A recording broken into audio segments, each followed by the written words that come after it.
তেহরানের সঙ্গে বাণিজ্য সম্পর্ক রয়েছে এমন দেশগুলোর উপর অতিরিক্ত 25% শুল্কারোপের হুমকি দিয়েছেন মার্কিন প্রেসিডেন্ট ডোনাল্ড ট্রাম্প। এমন অবস্থায় ইরানের কৌশলগত গুরুত্বপূর্ণ চাবাহার বন্দর প্রকল্প নিয়ে বিপাকে পড়েছে ভারত সরকার। ট্রাম্প প্রশাসনের হুমকির মুখে অনিশ্চয়তায় পড়েছে প্রকল্পের ভবিষ্যৎ। তবে ভারত সরকারের জন্য এই বন্দর অপরিহার্য। এরই মধ্যে তারা সাফ জানিয়েছে মার্কিন চাপ থাকলেও প্রকল্প থেকে সরে আসার কোনো সুযোগ তাদের হাতে নেই।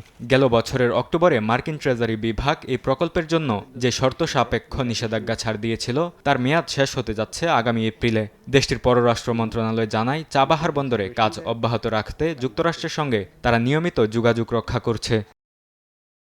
ভারতীয় গণমাধ্যমগুলোর দাবি, নয়াদিল্লি একটি কৌশলগত পথ খুঁজছে যেখানে মার্কিন নিষেধাজ্ঞার শর্তগুলো পূরণ করেই চাবাহারে কাজ চালিয়ে যাওয়া সম্ভব হবে। ইরান ইস্যুতে যুক্তরাষ্ট্রের কঠোর অবস্থানের কারণে মোদী সরকার এই প্রকল্পে নিজেদের সরাসরি সংশ্লিষ্টতা কমিয়ে একটি নতুন স্বতন্ত্র কাঠামোর কথা বিবেচনা করছে বলেও জানায় তারা, যেখানে ভারত সরকারের সরাসরি ঝুঁকি কমার পাশাপাশি প্রকল্প উন্নয়ন কাজ অব্যাহত থাকবে।